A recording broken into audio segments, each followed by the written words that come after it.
वतन की मोहब्बत में खुद को तपाए बैठे हैं, मरेंगे वतन के लिए ये शर्त मौत से लगाए बैठे हैं।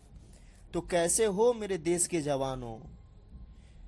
तो आज मैं आप सभी के लिए बहुत महत्वपूर्ण प्रश्न लेकर आया हूं।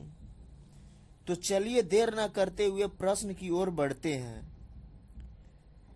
तो पहला प्रश्न कह रहा है, इतिहास के पिता किसे कहते हैं।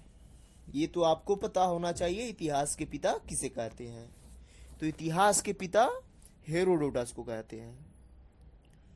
दूसरा प्रश्न कह रहा है, कौन सा सागर ऑस्ट्रेलिया और न्यूजीलैंड को अलग करता है। तो वो सागर है तस्मन।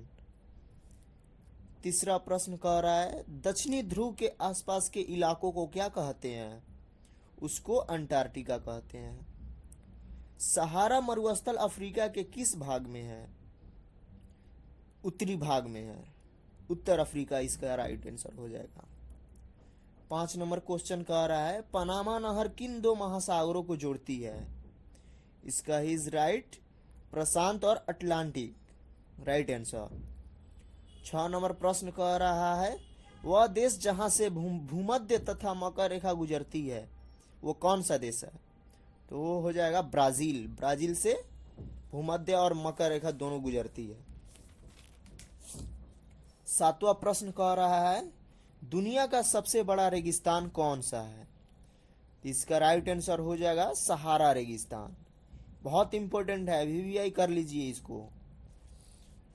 8वां प्रश्न कह रहा है, सवेज नहर किन दो सागरों को जोड़ती है। भूमध्य सागर और लाल सागर को सवेज नहर जोड़ती है। 9वां प्रश्न कह रहा है, विश्व की सबसे बड़ी झील कौन सी है। तो इसका राइट आंसर हो जाएगा कैस्पियन सागर। यह विश्व की सबसे बड़ी झील है। 10वां नंबर प्रश्न, एशिया में सबसे विशाल मरुभूमि कौन सी है। तो हो जाएगा गोबी मरुभूमि। जब दुनिया में सबसे बड़ा रेगिस्तान पूछे तो वो हो जाएगा सहारा रेगिस्तान। तो फिर आगे बढ़ते हैं 11वां प्रश्न की ओर। भूमध्य रेखा के समांतर कौन सी रेखा है। तो हो जाएगा अक्षांश रेखा। 12वां प्रश्न